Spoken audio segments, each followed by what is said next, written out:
6 बजे का ये मामला बताया जा रहा है, जब रोडवेज की बसों की टक्कर हुई। कई लोग इसमें सवार थे और 6 लोगों की जान जाने की खबर आ रही है।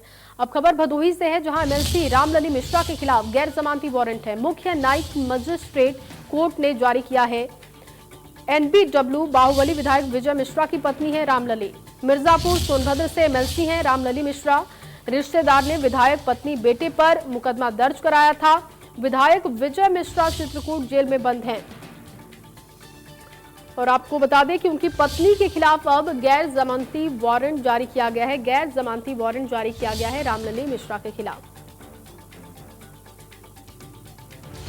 और मिर्जापुर सोनभद्र से एमएलसी हैं, रिश्तेदार ने विधायक पत्नी और बेटे पर मुकदमा दर्ज कराया था।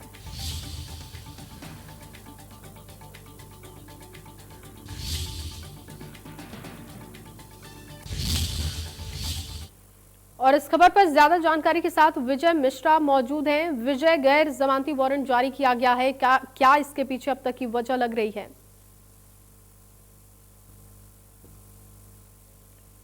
बिल्कुल, अगर कहा जाए तो जाहिर सी बात है कि यहाँ पर काफी दिनों से इस विषय को लेकर के चर्चा रही है और राजनीतिक हलकों में भी इसकी काफी चर्चा रही है। लखनऊ तक इसका पूरा इसमें हलचल देखी गई है। इससे पहले भी जब भदोही के विधायक विजय मिश्रा जब गिरफ्तार हुए थे तो उन्होंने सीधे तौर से इसका आरोप जो है वो मौजूदा सरकार के ऊपर लगाया था और उसी समय ही जब ये मामला दर्ज हुआ था तब पत्नी और बेटे दोनों को ही इसमें सम्मिलित किया गया था। रिश्तेदार की तरफ से ये मामला दर्ज हुआ था और जाहिर सी बात है कि पुलिस के जरिए से उनको भेजे गए सम्मन नोटिस के बाद जब उनकी पेशी नहीं हुई तो इसके बाद कोर्ट ने एक गैर जमानती वारंट जो है वो जारी किया है। और जाहिर सी बात है गैर जमानती वारंट जारी करने का उद्देश्य सीधे तौर से कहीं ना कहीं ये कहा जा सकता है कि जो सीधे तौर से पुलिस के साथ सहयोग न करना या कोर्ट के साथ सहयोग न करना, वो सीधी सी बात है। क्योंकि इसके पहले भी जब कोर्ट ने सम्मन जारी किया था और पेश होने की बात कही थी तो उस समय भी न आने की वजह से ये मामला जो है वो और भी ज्यादा कहीं ना कहीं मुश्किलों में घिरता हुआ दिख रहा है भदोही के विधायक विजय मिश्रा के परिवार के लिए, क्योंकि उनके रिश्तेदार ने इस पूरे मसले पर जो है वो मामला दर्ज करवाया हुआ है और ये आरोप लगाया है कि किस तरह से उनकी जो जमीन है, जो उनकी प्रॉपर्टी है, उस पर कब्जा जो है वो इन लोगों ने किया है और उसी चीज़ों को लेकर के ये पूरा मामला जो है वो न्यायालय में चल रहा था, जिसके बाद न्यायालय की तरफ से उनकी पत्नी रामलली और उनके बेटे के ऊपर जो है वो गैर जमानती वारंट जो है वो कोर्ट की तरफ से जारी किया गया है। जी विजय, इस कदम को लेकर क्या अब तक कोई प्रतिक्रिया मिल रही है?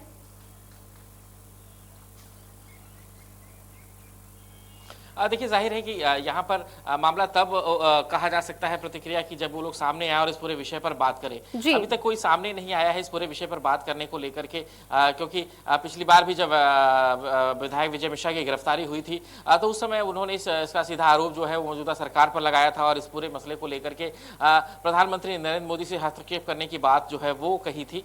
तो जाहिर है कि कहीं ना कहीं यहाँ पर इस पूरे मामले को लेकर के उनके परिवार की तरफ से ही कुछ बोला जाना ही का इंतजार सभी को है, लेकिन अभी तक उनके परिवार की तरफ से इस पूरे विषय पर कोई भी यहाँ पर जानकारी नहीं आई है, कुछ भी उन्होंने अभी तक इस पर पूरा बयान नहीं आया है। तो जाहिर है कि इंतजार है उनके बयान का कि इस पूरे मामले को लेकर क्या क्या कहते हैं, क्योंकि कोर्ट की तरफ से सीधा ये गैर जमानती वारंट है। तो ऐसे में परिवार की तरफ से ही इस पर शायद कोर्ट में मामला होने की वजह से कुछ कहा नहीं जा रहा। उन्हें लग रहा है कि शायद बाहर या इस पूरे विषय पर मीडिया में बयान देने के बाद कहीं ना कहीं कोर्ट जो है वो और भी ज्यादा नाराज हो सकती है या कोर्ट जो है और भी ज्यादा सख्त हो सकती है और शायद इन्हीं वजहों से ये बयान अभी इस पर जो है वो परिवार की तरफ से नहीं आ सका है। जी विजय, गैर जमानती वारंट जारी कर दिया गया है, इसके बाद अगला कदम क्या होगा कानूनी प्रक्रिया के तहत?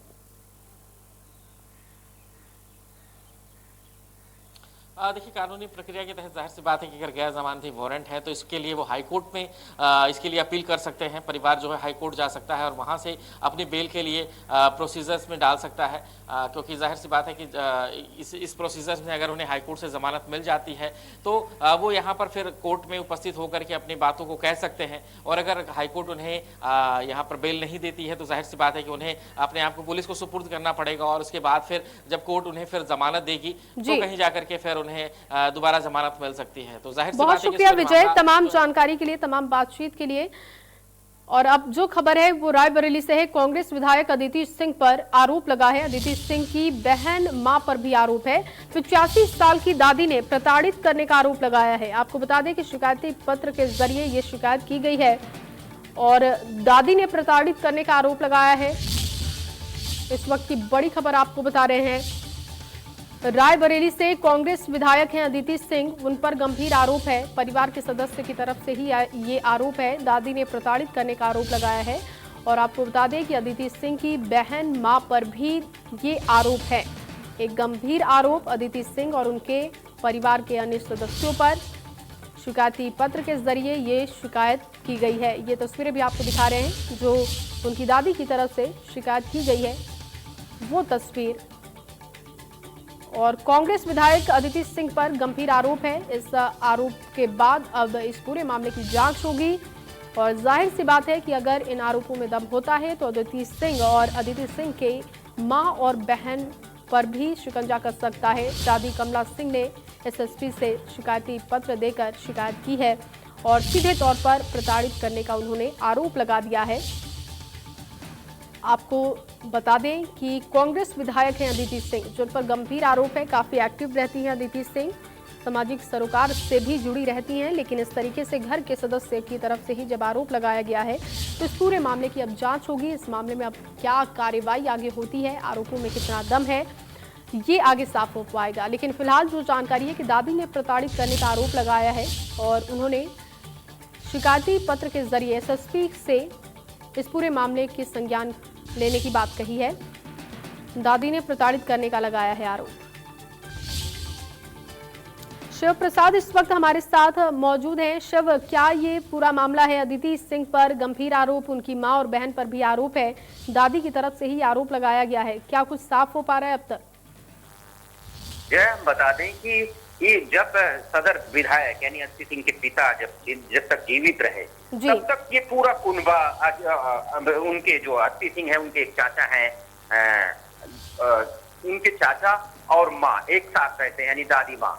तो जमीनी विवाद अब उनके न रहने पर, सदर विधायक अखिलेश सिंह के न रहने पर, तो उनके वारिस के तौर पर सदर विधायक अदिति सिंह है, उनकी बहन है और उनकी माँ है। तो जमीन का जो एक बड़ा हिस्सा है वो सारा सब कुछ उनकी दादी यानी अखिलेश सिंह की माँ के नाम है। तो उस जमीन को लेकर के कहीं ऐसा इनको लग रहा है, जो हर लगभग देखने को हर परिवार में मिलता है कि वारिस जब मेन जो मुखिया नहीं घर का नहीं रहता है तो इसी तरह के तमाम जो मामले निकल के आते हैं। और उस मामले में अगर अन्य लोगों का जो दखल हो जाता है, बढ़ जाता है, उसी तरह से ये सब चिट्ठियां निकल कर आती हैं। इनकी जो वृद्ध है, जो दादी माँ है, उनसे बात नहीं हो पाई। हालांकि इनके जो चाचा हैं वो एक पुलिस जो जांच कर रही है, पुलिस ने इनके चाचा से बात की और पुलिस की अपनी रिपोर्ट में लिखाया है, बताया है कि इनके साथ ज्यादती हुई है और इनकी जमीन पर जो पिलर खंभे थे उनको हटाया गया। ये पुलिस ने अपनी ये सार्वजनिक नहीं किया है, लेकिन जो जहां तक मुझे जानकारी मिली है पुलिस अपना काम कर रही है और इधर ये आरोप तो गंभीर लगे ही है। बहुत शुक्रिया शिव तमाम जानकारी के लिए। तो दादी ने प्रताड़ित करने के आरोप लगाए हैं और बताया जा रहा है कि जमीन को लेकर ये पूरा मामला पनपा है और कांग्रेस विधायक अदिति सिंह पर गंभीर आरोप है, उनकी मां और बहन पर भी ये आरोप है। और ऐसे में अब इस पूरे मामले की जांच होगी। और इस बीच आपको एक और बड़ी जानकारी दे दें जो कि मुरादाबाद से है। यूपी सरकार के एक और मंत्री कोरोना वायरस से संक्रमित हो चुके हैं। पंचायती राज्य मंत्री भूपेंद्र चौधरी को कोरोना हो गया है। भूपेंद्र चौधरी ने ट्वीट के जरिए जानकारी दी है। संपर्क में आने वाले लोगों को जांच की उन्होंने सलाह दी है। तो एक के बाद एक अब जनप्रतिनिधि कोरोना की चपेट में आ रहे हैं। संपर्क में आने वालों को जांच की सलाह उन्होंने दी है। यूपी सरकार के एक और मंत्री कोरोना संक्रमित हो चुके हैं। और आपको बता दें कि पंचायती राज्य मंत्री भूपेंद्र चौधरी को कोरोना हो गया है।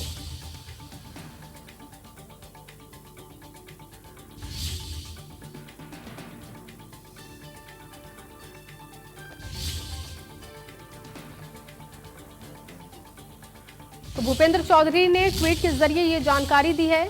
कोरोना के लक्षण मिलने के बाद उन्होंने अपना टेस्ट कराया और अब वो पॉजिटिव हैं, अस्पताल में भर्ती हो चुके हैं। और उन्होंने निवेदन किया है कि जो लोग भी कुछ दिनों में उनके संपर्क में आए वो सबसे पहले स्वयं को आइसोलेट करें, अपना जांच कराएं। तो संपर्क में आने वालों को जांच की उन्होंने सलाह दी है, क्योंकि जनप्रतिनिधि कई लोगों से मिलते रहते हैं। और ऐसे में अब उन तमाम लोगों के लिए उनकी सलाह ये है कि वो खुद को पहले आइसोलेट करें और जांच कराएं। यूपी सरकार के एक और मंत्री कोरोना संक्रमित हो गए हैं। शहनवाज इस वक्त जुड़ गए हैं। शहनवाज, भूपेंद्र चौधरी भी कोरोना पॉजिटिव हो गए, क्या जानकारी इसको लेकर? बिल्कुल, मैं आपको बता दूं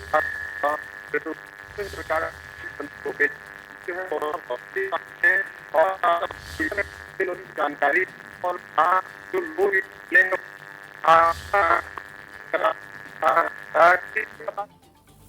चलिए शहनवाज, आपकी आवाज नहीं आ रही है, बहुत शुक्रिया जुड़ने के लिए। तो संपर्क में आने वालों को जांच की सलाह है और उन्होंने ट्वीट के जरिए ये जानकारी दी है कि वो कोरोना पॉजिटिव है।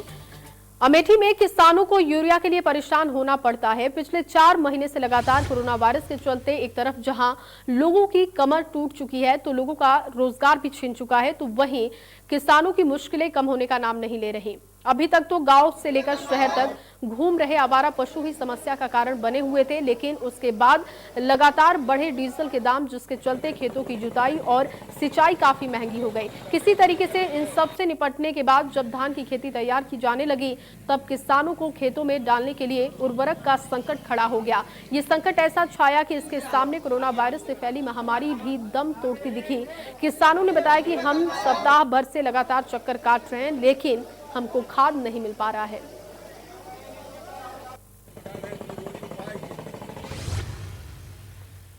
और अब खबर कानपुर देहात से, जहां ग्रामीणों का विरोध प्रदर्शन देखने को मिला है। नाले की पुरवाई कराते समय झड़प हो गई। ग्रामीण और राजस्व कर्मचारियों के बीच ये झड़प हुई। लेखपाल कानून गो के खिलाफ की थी शिकायत और जल निकासी मिटाने का ग्रामीण मांगते रहे आदेश। सिकंदरा तहसील क्षेत्र के जसापुर गांव का ये पूरा मामला है।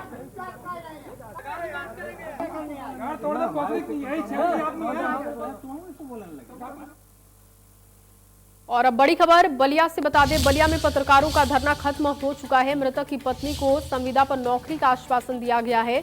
परिजनों को किसान दुर्घटना बीमा में 5 लाख रुपए मिलेंगे। मुख्यमंत्री सहायता कोष से 10 लाख रुपए दिए जाएंगे। मांगों को लेकर प्रशासन सरकार से करेगा संतुष्टि, ये भरोसा दिया गया है। और इस भरोसे के बाद पत्रकारों का जो प्रदर्शन था, जो धरना था, वो खत्म हो चुका है। मांगों को लेकर प्रशासन सरकार को संतुष्टि करेगा और भरोसा दिया गया है कि पत्नी को संविदा पर नौकरी मिलेगी। इसके बाद ये धरना खत्म हो चुका है। इसके साथ ही साथ मुआवजे की बात भी हुई है। मृतक की पत्नी को संविदा पर नौकरी का आश्वासन है, जिसके बाद धरना खत्म किया गया। पत्रकारों की तरफ से परिजनों को किसान दुर्घटना बीमा से 5 लाख रुपए मिलेंगे। इसके बाद मुख्यमंत्री सहायता कोष से 10 लाख रुपए दिए जाएंगे। परिवार की आर्थिक मदद हर तरीके से की जाएगी और इसको लेकर प्रशासन सरकार से करेगा संतुष्टि। और अब खबर जौनपुर से है। खेत में निकला 12 फीट का अजगर। बड़ा अजगर देखकर ग्रामीणों में हड़कंप की स्थिति बन गई। सूचना के बावजूद नहीं पहुंचा वन विभाग। ग्रामीणों ने खुद अजगर को पकड़ा और दूर छोड़ा। सरपतहा थाना क्षेत्र का ये मामला बताया जा रहा है। ये तस्वीर देखिए कि कैसे ग्रामीण अपनी जान को जोखिम में डालकर अजगर को पकड़ रहे थे, क्योंकि सूचना के बाद भी वन विभाग की जो टीम थी वो नहीं पहुंची। ग्रामीणों ने खुद अजगर को पकड़ा और कहीं दूर ले जाकर छोड़ दिया। लोगों का कहना है कि इस तरीके से अजगर का आबादी वाले इलाके में आने से लोगों में काफी डर बन गया।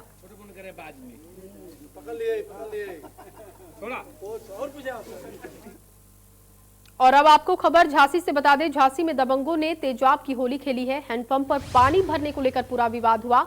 पूरी घटना में 40 से ज्यादा लोग झुलसे हैं। बियर की बोतल में भरकर फेंका गया तेजाब।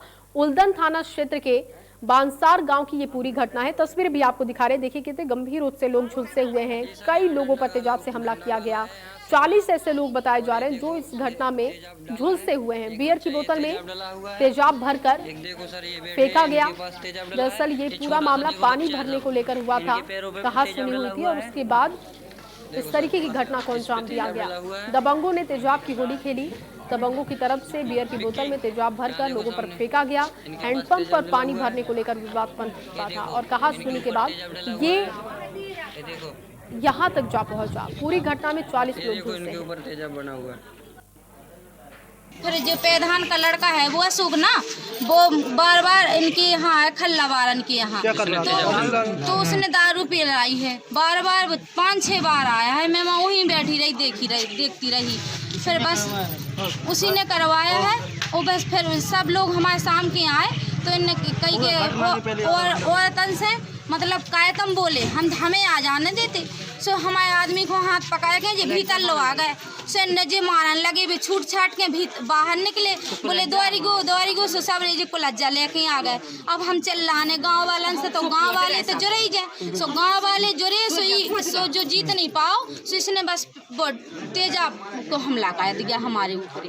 थाना उल्लन क्षेत्र के गांव बसार में कल रात को दो पक्षों में पानी भरने को लेकर के विवाद हुआ है, जिसमें एक पक्ष जो कि पेशे से इनकी सोने चांदी की दुकान है, उनके द्वारा जो जेवर साफ करने का केमिकल है वो छत पर चढ़कर दूसरे पक्ष के लोगों के ऊपर फेंका गया है, जिससे कुछ लोग घायल हुए हैं।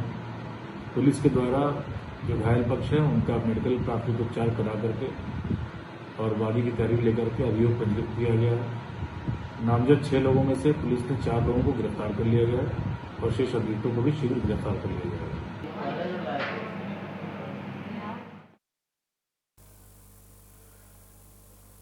और अब खबर लखनऊ से है। दारुल सफा के विधायक निवास पर विवादित पोस्टर दिखाई दिया है। दरअसल मुख्यमंत्री के साथ बड़े मंत्रियों की लगाई गई है तस्वीर। ब्राह्मणों पर हो रहे अत्याचार को लेकर ये पोस्टर चस्पा किया गया है।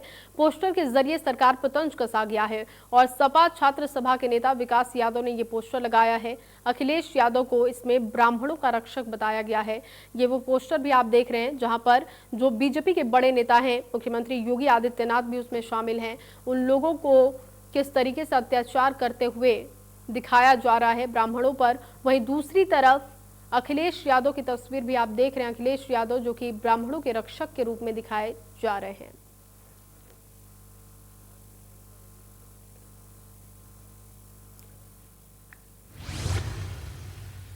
और हमारे संवाददाता रोहित ने जायजा लिया है इसका, आपको दिखाते हैं।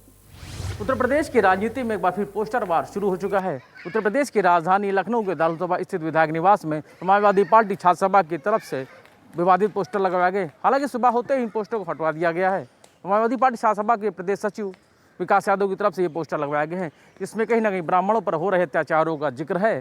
समाजवादी पार्टी के राष्ट्रीय अध्यक्ष अखिलेश यादव को ब्राह्मणों के लिए रक्षक बताया है। वहीं कोरोना काल में डॉक्टरों और अस्पतालों की लूट का जिक्र भी इन पोस्टरों के जरिए किया गया है।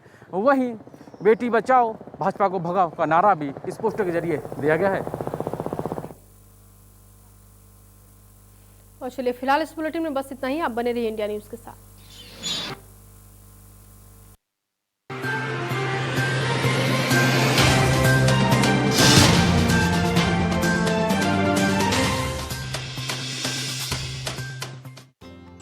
एसोसिएट स्पॉन्सर भांगर सीमेंट, सस्ता नहीं सबसे अच्छा। I'm from TCS. I'm from Wipro. We are from NIET. Join #1 rank institute NIET Greater Noida. Get future ready.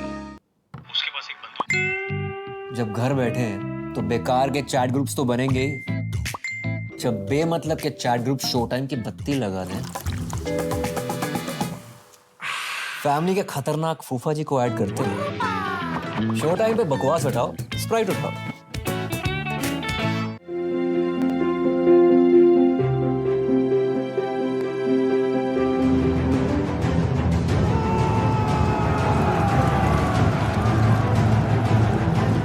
बाहर आने जाने वाले हर 4 लोगों में से एक के हाथों में कीटाणुओं के अंश रह जाते हैं। ट्रू शील्ड हैंड सैनिटाइजर न केवल कोरोना वायरस से बचाता है, बल्कि हाथों में छिपे जर्म्स का 99.9% जड़ से सफाया करता है। ट्रू शील्ड हैंड सैनिटाइजर को WHO की गाइडलाइंस के तहत तैयार किया गया है। पिकैडली एग्रो इंडस्ट्रीज लिमिटेड द्वारा निर्मित ट्रू शील्ड हैंड सैनिटाइजर की बिक्री और पूछताछ के लिए संपर्क करें 9996123411। अधिक जानकारी के लिए आप हमें ईमेल करें। हमारा ईमेल एड्रेस है trueshield@picadly.com, alcoplas@picadly.com। I'm from TCS. I'm from Wipro. We are from NIET. Join #1 rank institute NIET Greater Noida. Get future ready.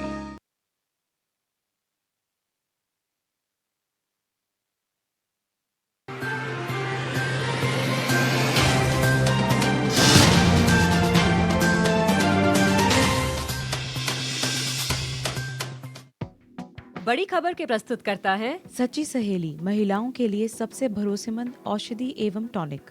स्वप्रायोजक पेट सफा आयुर्वेदिक चूर्ण, पेट सफा तो हर रोग दफा।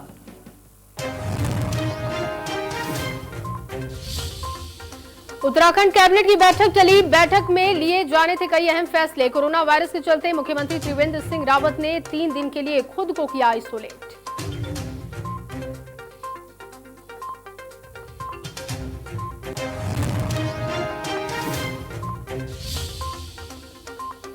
त्रिवेंद्र सिंह रावत के स्टाफ में मिले 2 कोरोना पॉजिटिव। मुख्यमंत्री का ड्राइवर और पीएसओ पाया गया कोरोना पॉजिटिव। मुख्यमंत्री और उनके परिवार की कोरोना रिपोर्ट आई नेगेटिव।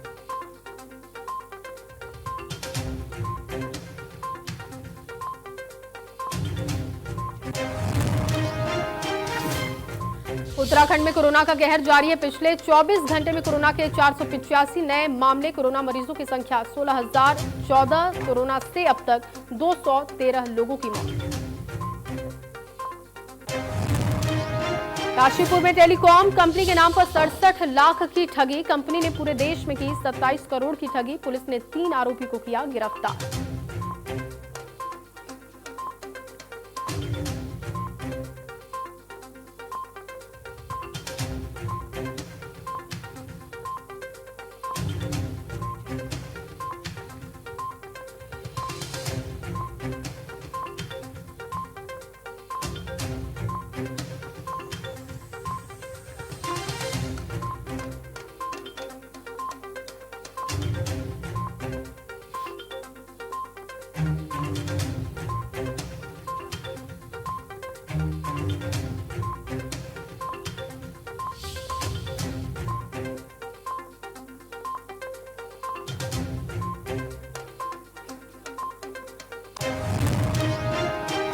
सितंबर में होने जारी जेईई और नीट की परीक्षाओं को स्थगित करने को उठ रही मांगों को देखते हुए एनटीए ने एक बार फिर से अपना रुख साफ किया है। एनटीए ने परीक्षाओं के शेड्यूल में कोई बदलाव करने से इनकार किया। कोरोना के कारण यूपी में टल सकते हैं पंचायत चुनाव। लखनऊ समेत 45 जिलों में परिसीमन का काम है अधूरा। परिसीमन न होने की वजह से निकायों की तस्वीर साफ नहीं। प्रशासन के लिए अक्टूबर-नवंबर में चुनाव करवाना मुश्किल होगा। परिसीमन और नई वोटर लिस्ट तैयार करने का काम अधूरा है। 15 दिसंबर तक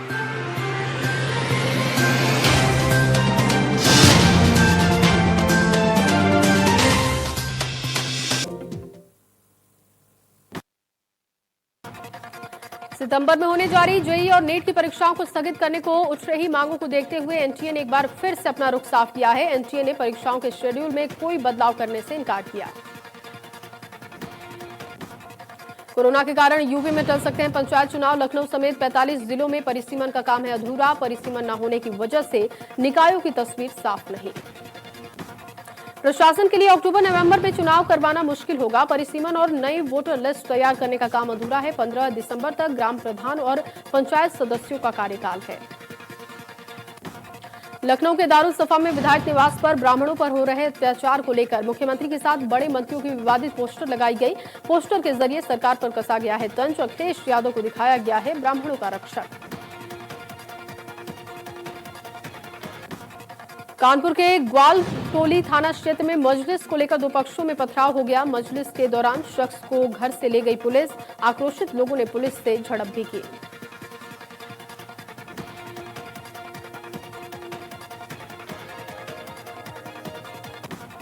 झांसी के उल्दन थाना क्षेत्र में बांसार गांव में दबंगों ने खेली तेजाब की होली। हैंडपंप पर पानी भरने को लेकर हुआ था विवाद। पूरी घटना में 40 से ज्यादा लोग झुलसे।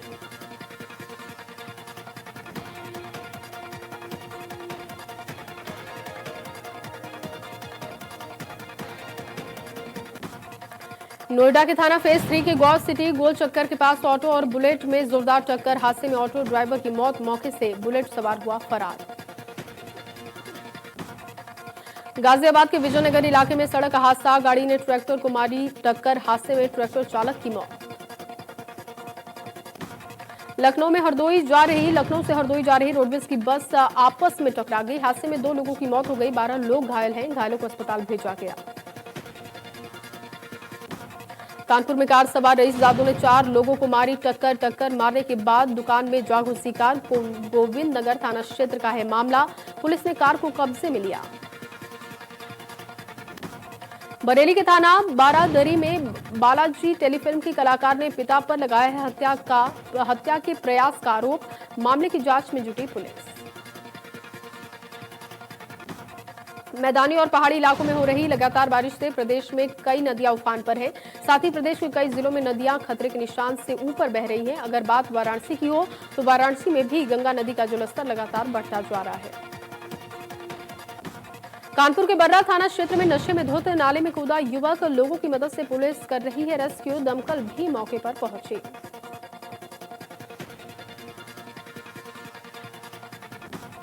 बाराबंकी में उस वक्त अफरा तफरी का माहौल बन गया जब ताजिया लेकर जा रहे एक युवक को पुलिस ने रोक लिया और उसे थाने लेकर पहुंची। ताजिया और ताजिया दारू को थाने ले जाने की खबर जंगल में आग की तरह फैल गई। सैकड़ों की संख्या में मुस्लिम समाज के लोग सड़कों पर उतरे, जमकर प्रदर्शन किया।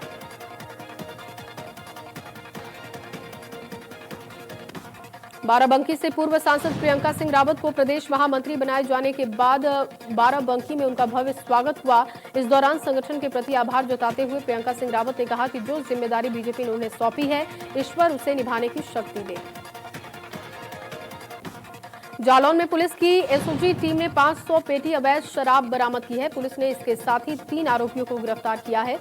बताया जा रहा है कि ये शराब हरियाणा से झांसी लाई जा रही थी।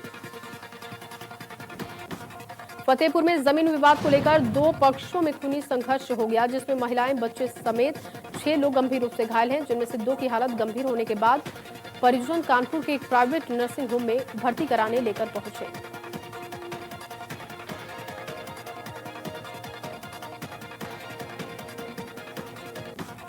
फतेहपुर के गाजीपुर थाने के मलाका गांव में नाली के विवाद में 2 पक्षों में जमकर ईंट और पत्थर चले। देर रात 15 से 20 लोगों ने एक साथ एक पक्ष के लोगों ने दूसरे पक्ष के घर पर हमला कर दिया। इस दौरान जमकर ईंट और पत्थर बरसाए गए।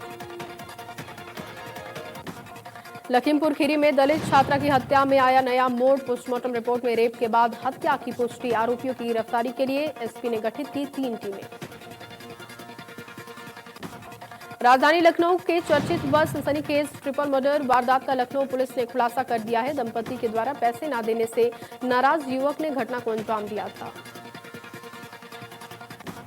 बुलंदशहर में लोगों से घिरे विशाल अजगर ने निगला हुआ कुत्ता उगल दिया। अजगर ने कुछ ही देर पहले कुत्ते को अपना निवाला बनाया था, लेकिन लोगों के बीच अपने आप को फंसता देख उसने कुत्ते को उगल दिया। अजगर का ये वीडियो सोशल मीडिया पर वायरल हो रहा है। गुजरात में लगातार हो रही बारिश की वजह से नदियां उफान पर हैं। तमाम तकलीफों के बीच एक सुकून देने वाली तस्वीर सामने आई है। एक वीडियो वायरल हो रहा है। ये वीडियो खुद प्रधानमंत्री नरेंद्र मोदी ने ट्वीट किया। बारिश के बीच मढेरा के सूर्य मंदिर का एक विहंगम नजारा देखने को मिला। देश में कोरोना का कहर लगातार जारी है। 24 घंटे में 59,900 से ज्यादा नए मामले। कोरोना मरीजों की संख्या 32 लाख के पार। कोरोना से अब तक 56,000 से ज्यादा लोगों की गई जान। यूपी में तेजी से बढ़ता जा रहा है कोरोना मरीजों का आंकड़ा। 24 घंटे में कोरोना के 5,124 नए मामले। कोरोना मरीजों की संख्या 2 लाख के पार। और इंग्लैंड और पाकिस्तान के बीच 3 मैचों की सीरीज का आखिरी टेस्ट दोनों टीमों की सहमति के बाद ड्रॉ घोषित किया गया है। जेम्स एंडरसन ने कप्तान अजहर अली को आउट कर टेस्ट क्रिकेट में 600वां विकेट लिया और इसी के साथ एंडरसन टेस्ट क्रिकेट में 600वां विकेट लेने वाले पहले तेज गेंदबाज बने।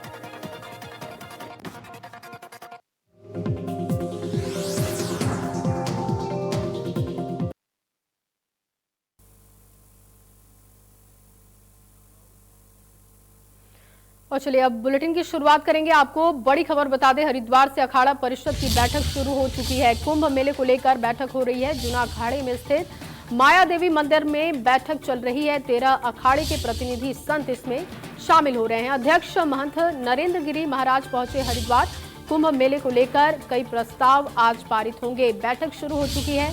आपको ताजा अपडेट दे रहे हैं। 13 अखाड़ों के महंत इसमें शामिल होंगे और अखाड़ा परिषद की बैठक शुरू हो चुकी है। इस वक्त हरिद्वार से आपको बड़ी जानकारी दे रहे हैं और ये तस्वीरें उस वक्त की दिखा रहे हैं जब एक के बाद एक महंत पहुंच रहे थे। इस वक्त की तस्वीरें जूना अखाड़े में स्थित माया देवी मंदिर में बैठक चल रही है इस वक्त और 13 अखाड़ों के प्रतिनिधि संत बैठक में शामिल हैं।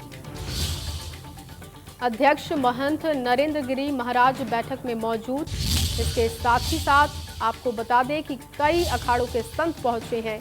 अखाड़ा परिषद की ये बैठक है। कई मुद्दों पर इसमें चर्चा की जाएगी। कुंभ मेले को लेकर ये बैठक बेहद अहम है।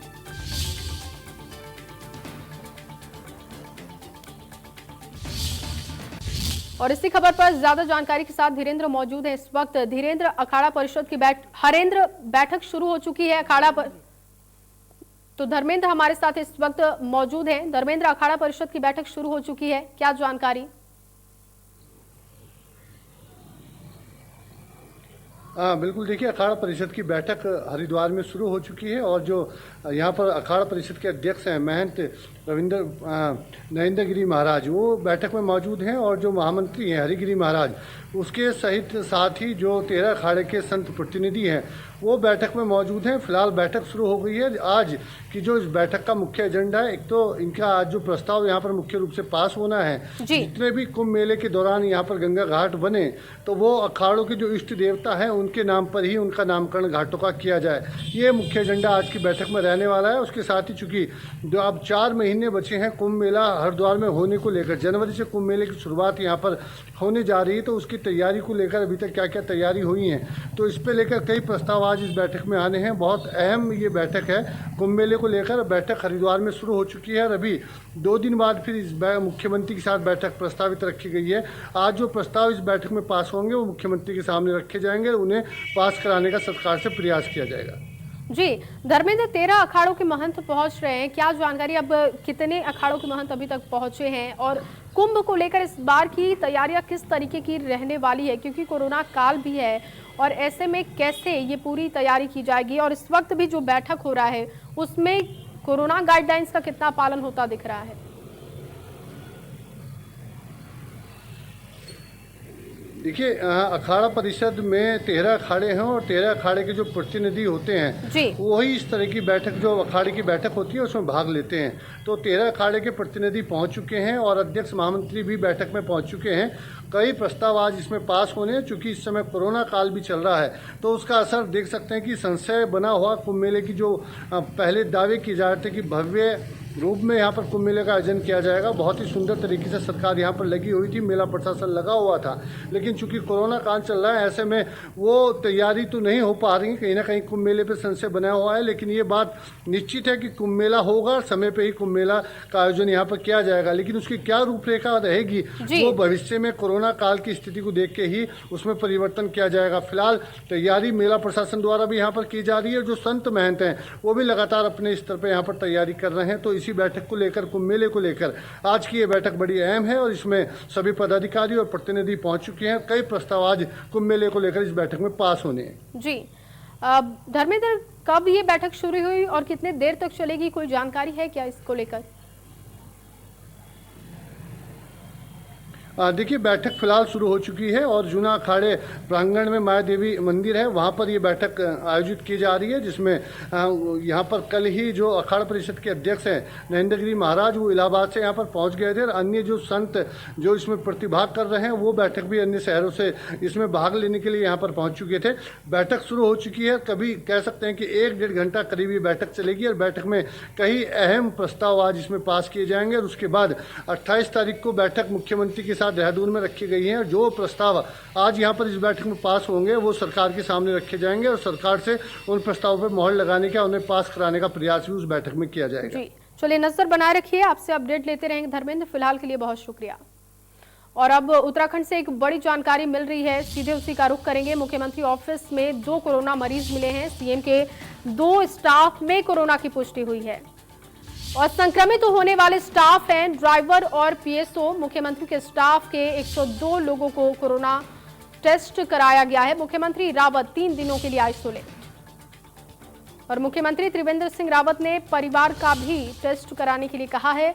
मुख्यमंत्री और उनके परिवार की रिपोर्ट नेगेटिव आ चुकी है, लेकिन 3 दिनों के लिए वो आइसोलेट रहेंगे, क्योंकि कई बार ऐसा होता है कि जब आप पहली बार टेस्ट कराते हैं तो वो आपकी टेस्ट रिपोर्ट नेगेटिव होती है, लेकिन कोरोना के लक्षण आने में आपको कुछ समय लगता है और ऐसे में मुख्यमंत्री और उनका परिवार आइसोलेट है। उत्तराखंड से इस वक्त की बड़ी जानकारी आपको दे रहे हैं, सुभाष गौड़ मौजूद हैं। सुभाष, मुख्यमंत्री के कई कर्मचारी कोरोना पॉजिटिव, 2 कर्मचारियों में कोरोना की पुष्टि हुई है। अब मुख्यमंत्री की रिपोर्ट नेगेटिव है, लेकिन इस खबर को देखते हुए कितनी हिदायतें वहां पर दी गई हैं जो वहां पर काम कर रहे हैं लोग, और क्या एहतियात अब तक देखने को मिल रहा है?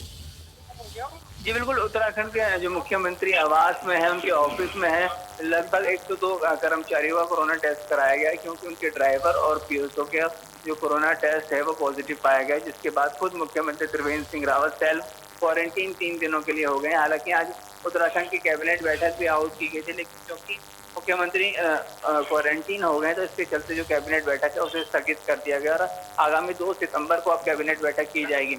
हालांकि क्योंकि प्रदेश में लगातार कोरोना के मामले लगातार बढ़ते जा रहे हैं, तो इसके रोकथाम को भी लेकर लगातार मुख्यमंत्री आज बैठक में कई महत्वपूर्ण निर्णय लेने वाले थे, लेकिन क्योंकि खुद उनके स्टाफ में ही कोरोना का संक्रमित पाए गए हैं तो इसके चलते उन्होंने अपने घर में ही क्वारंटीन होने का फैसला लिया है 3 दिन तक, और पूरे परिवार का भी कोरोना टेस्ट कराया है। लेकिन अब देखना होगा कि आगे आने वाले दिनों में जो दूसरी रिपोर्ट मुख्यमंत्री की आती है या उनके स्टाफ की आती है, उसमें किस तरीके के निर्णय आते हैं, कि किस तरीके की रिपोर्ट की सैम्पलिंग है, उसके बाद जो रिपोर्ट्स हैं उनमें क्या कुछ निकल कर सामने आता है। जी बने रहिए सुभाष, इस वक्त एक और जानकारी मिल रही है, उससे अपने दर्शकों को रूबरू करा दें। उत्तराखंड कैबिनेट की बैठक फिलहाल टल चुकी है और बैठक में लिए जाने थे कई अहम फैसले। कोरोना वायरस के चलते ये बैठक टली है। दरअसल मुख्यमंत्री के 2 स्टाफ कोरोना पॉजिटिव पाए गए। इसके बाद 102 कर्मचारियों का टेस्ट कराने का आदेश है। मुख्यमंत्री त्रिवेंद्र सिंह रावत 3 दिन के लिए क्वारंटीन हो गए हैं और ऐसे में अब ये बैठक टाल दी गई है। मुख्यमंत्री के स्टाफ में 2 लोग कोरोना पॉजिटिव पाए गए। कैबिनेट बैठक को लेकर अभी कोई समय तय नहीं किया गया है। सुभाष हमारे साथ लगातार बने हुए हैं। सुभाष, 3 दिनों के लिए मुख्यमंत्री क्वारंटीन हुए। 102 ऐसे कर्मचारियों का अभी टेस्ट होना है और ऐसे में बैठक तो टाल दी गई है, लेकिन समय को लेकर क्या कोई अनुमान लगाया जा रहा है? सेल्फ क्वारंटीन रहने का फैसला लिया है, लेकिन क्योंकि कैबिनेट बैठक आज आउट होनी थी, जिसको अब बदलकर 2 सितंबर कर दिया है, यानी कि अब सितंबर की 2 तारीख को उत्तराखंड की महत्वपूर्ण कैबिनेट बैठक की जाएगी और उस बैठक में देखना होगा कि आखिरकार कोविड-19 जैसे संक्रमण से निपटने के लिए सरकार किस तरीके की नीतियां बनाती है, क्योंकि आगामी आने वाले दिनों में महाकुंभ भी होना और हरिद्वार ही ऐसा जिला है जहाँ सबसे अधिक मरीज रोजाना पाए जा रहे हैं, तो कहीं ना कहीं चिंता जरूर बढ़ती हुई नजर आ रही है धर्म नगरी को और उत्तराखंड के और अन्य जिलों को भी। लेकिन लगातार जिस तरीके से प्रदेश में कोरोना के मामले बढ़ रहे हैं और अब जो मरीज जिस तरीके से कोरोना में अब जो मरीज आ रहे हैं वो सीरियस मरीज आ रहे हैं, यानी कि उनको अस्पतालों में भर्ती करना होगा और ऐसे में जरूरत है कि जो अस्पताल है प्रदेश के सरकारी, उसमें बेड की व्यवस्था भी सरकार को करानी है, क्योंकि जो केवल एकमात्र राजधानी देहरादून में कोविड सेंटर के लिए दून अस्पताल को चयनित किया है, बल्कि एम्स में कुछ बेड्स बनाए गए हैं। तो जिस तरीके से मरीजों का आंकड़ा बढ़ रहा है उससे कहीं ना कहीं अब जो अस्पताल की व्यवस्था है या बेड की व्यवस्था वो भी बनानी बहुत जरूरी है सरकार और स्वास्थ्य विभाग के लिए। जी बहुत शुक्रिया सुभाष तमाम जानकारी के लिए। तो मुख्यमंत्री के स्टाफ में 2 लोग कोरोना पॉजिटिव पाए गए और आपको बता दें कि अब खुद मुख्यमंत्री 3 दिनों के लिए आइसोलेट हैं और ऐसे में अब कैबिनेट की जो बैठक होनी थी उसे फिलहाल टाल दिया गया है। अब उत्तराखंड में कोरोना की रफ्तार कितनी बढ़ी है ये भी देखते हैं। पिछले 24 घंटे में कोरोना के 485 नए मामले दर्ज किए गए हैं। 16,000 से ज्यादा कोरोना के पॉजिटिव केसेस हैं इस वक्त प्रदेश में और कोरोना से अब तक 213 लोगों की मौत। एक्टिव मरीजों की संख्या 4,545 है।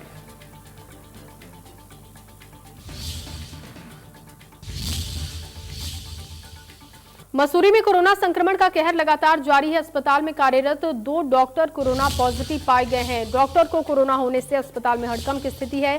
पूरे अस्पताल को सैनिटाइज किया गया है। तो कोरोना वॉरियर्स जो फ्रंट लाइन पर काम कर रहे हैं उनके भी पॉजिटिव होने की लगातार खबरें सामने आ रही हैं और इसी कड़ी में 2 डॉक्टर कोरोना पॉजिटिव हुए। डॉक्टर को कोरोना होने से अस्पताल में हड़कंप की स्थिति है और ऐसे में अब अस्पताल को सैनिटाइज किया गया है, डॉक्टर को आइसोलेट किया गया है। 2 ऐसे डॉक्टर जिन्हें कोरोना हो चुका है। मसूरी में कोरोना का संक्रमण अब कोरोना वॉरियर्स पर देखने को मिल रहा है। मसूरी में कोरोना संक्रमण का कहर लगातार जारी है। 2 डॉक्टर्स के पॉजिटिव होने की खबर मिल रही है और अस्पताल में ये कार्यरत थे डॉक्टर जो कि कोरोना पॉजिटिव पाए गए। ऐसे में इन्हें आइसोलेट किया गया है और पूरे अस्पताल को सैनिटाइज किया गया है। साथ ही आसपास के रहने वाले लोगों को भी हिदायत दी गई है और कोरोना वॉरियर्स जो कि लगातार फ्रंट लाइन पर काम कर रहे हैं अब वो भी कोरोना के संक्रमण से बच नहीं पा रहे हैं और मसूरी से ऐसी जानकारी मिल रही है। पहले भी डॉक्टर्स के पॉजिटिव होने की खबरें सामने आ चुकी हैं।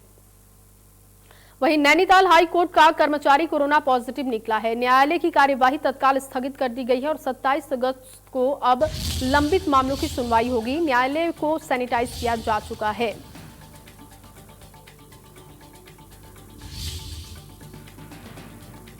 न्यायालय की कार्यवाही तत्काल स्थगित। इस वक्त की बड़ी जानकारी, 27 अगस्त को होगी लंबित मामलों की सुनवाई।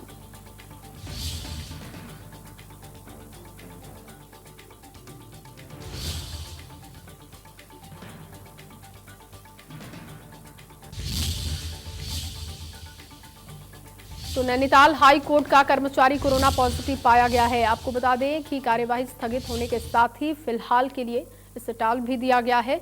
उत्तराखंड राज्य बनने के बाद से ही प्रदेश में बेनामी संपत्ति को लेकर कई मामले लगातार उजागर होते रहे हैं। आय से अधिक और बेनामी संपत्ति से जुड़ा एक और मामला नैनीताल जिले से सामने आया है, जहां पूर्व दर्जा प्राप्त राज्य मंत्री खजान गुड्डू ने एक व्यक्ति की करोड़ों की बेनामी संपत्ति होने का दावा कर दिया है। पूर्व मंत्री के मुताबिक महेश चंद्र आगरी नाम का व्यक्ति ने बागेश्वर और नैनीताल जिले में तमाम अवैध और बेनामी संपत्ति हासिल की है और इस समय ये व्यक्ति दिल्ली में रह रहा है। महेश चंद्र आगरी नाम के इस शख्स ने कम आय होने के बावजूद लगभग 500 करोड़ से अधिक की संपत्ति अर्जित की है। इस मामले की जानकारी उनके द्वारा बागेश्वर जिला अधिकारी, नैनीताल जिला अधिकारी सहित प्रधानमंत्री और वित्त मंत्री कार्यालय भारत सरकार को भी दी गई है। साथ ही इनकम टैक्स डिपार्टमेंट को भी इस मामले की जानकारी भेजी जा चुकी है, लेकिन अभी तक कोई कार्रवाई नहीं हुई है। महेश चंद्र आगरी नाम का ये शख्स पहले फार्म हाउस मालिक चंद्रशेखर टमटा पर हमले भी करा चुका है, लेकिन अभी भी स्टे पर बाहर घूम रहा है।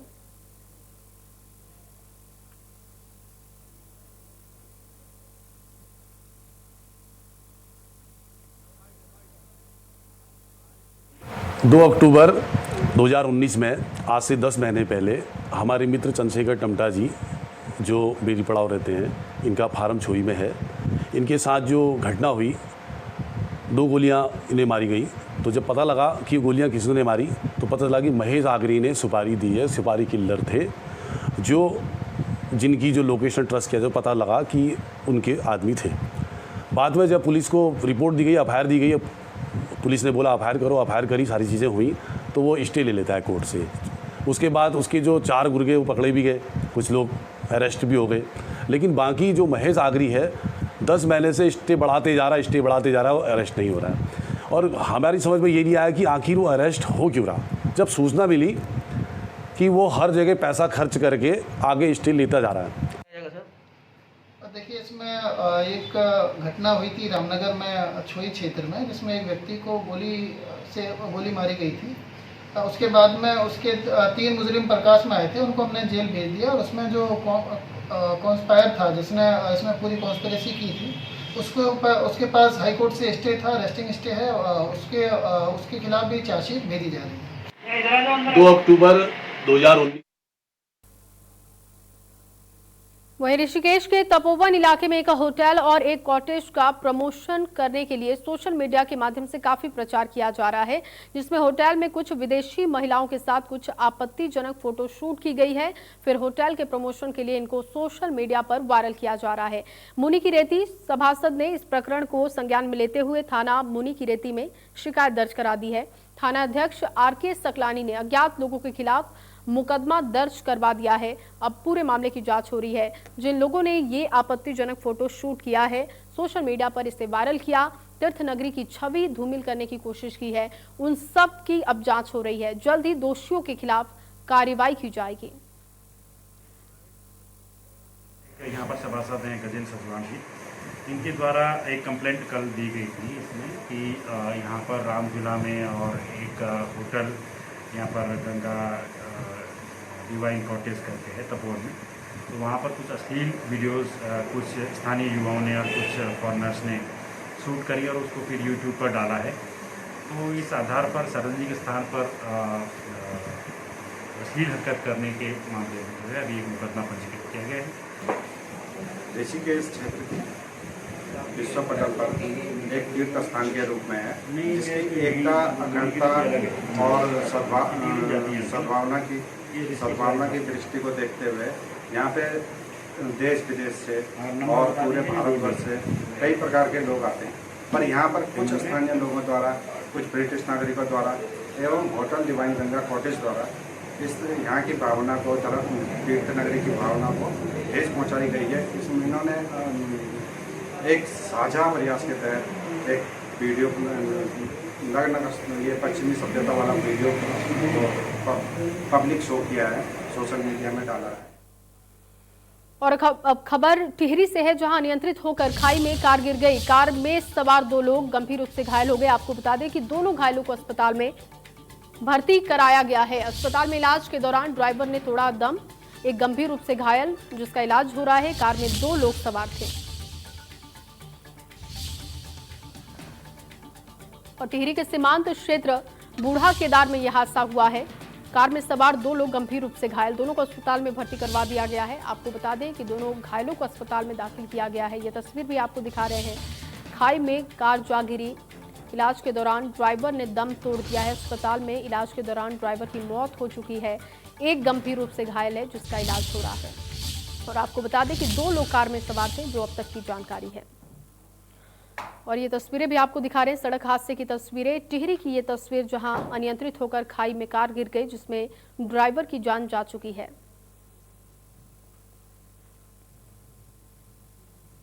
वहीं राज्यसभा सांसद और भारतीय जनता पार्टी के राष्ट्रीय मीडिया प्रमुख अनिल बलूनी ने केंद्रीय सूचना एवं प्रसारण मंत्री प्रकाश जावड़ेकर से अनुरोध किया है कि उत्तराखंड में Indian institute of mass communication का एक परिसर खोला जाए, ताकि पत्रकारिता और लेखन में जाने वाले राज्य की प्रतिभाओं को उत्तराखंड में ही शिक्षण मिल सके, प्रशिक्षण का अवसर उन्हें प्राप्त हो सके। उन्होंने कहा कि अनेक प्रतिभाएं संसाधन के अभाव के कारण आगे नहीं बढ़ पाती हैं। अगर राज्य में ही एक विश्व स्तरीय संस्थान उपलब्ध होगा तो पत्रकारिता के क्षेत्र में राज्य ही नहीं बल्कि देश में भी अनेक प्रतिभाएं प्राप्त होंगी।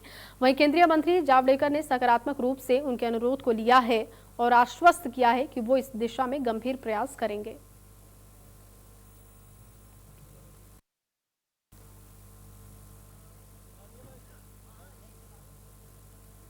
पर जैसा कि आप सब लोग जानते ही हैं कि लेखन एवं पत्रकारिता के क्षेत्र में उत्तराखंड का बड़ा समृद्धशाली इतिहास रहा है। उत्तराखंड ने देश को बहुत से नामचीन लेखक व पत्रकार दिए हैं। मैं बहुत समय से मित्रों सोचता रहा हूं कि उत्तराखंड के अंदर अगर एक विश्व स्तर का पत्रकारिता का संस्थान खुल सके तो हमारे नौजवानों को बहुत लाभकारी होगा। इसके चलते मैंने केंद्रीय सूचना प्रसारण मंत्री श्री प्रकाश जावड़ेकर जी से बातचीत की है और मैंने जावड़ेकर जी से आग्रह किया कि Indian institute of mass communication यानी कि IIMC का एक कैंपस अगर उत्तराखंड में खुल सके तो हमारे नौजवानों के लिए बहुत लाभकारी होगा। श्री प्रकाश जावड़ेकर जी का मैं आभारी हूं। उन्होंने इस पर विचार करने का मुझे आश्वासन दिया है और मुझे पूरा विश्वास है कि जल्दी ही उत्तराखंड को Indian institute of mass communication यानी कि IIMC का एक कैंपस मिल सकेगा, ऐसा मुझे पूरा विश्वास है। इंस्टीट्यूट ऑफ मास कम्युनिकेशन एक बहुत अच्छी पत्रकारिता के प्रशिक्षण की संस्था है। इसकी एक सेंटर उत्तराखंड में शुरू हो, ऐसी मांग हमारे साथी और सांसद अनिल बलूनी ने की है। मैं इस पर हम जरूर विचार करेंगे और क्या कर सकते हैं इसके बारे में सबसे चर्चा भी करेंगे। और चलिए फिलहाल इस बुलेटिन में बस इतना ही। आप बने रहिए इंडिया न्यूज के साथ।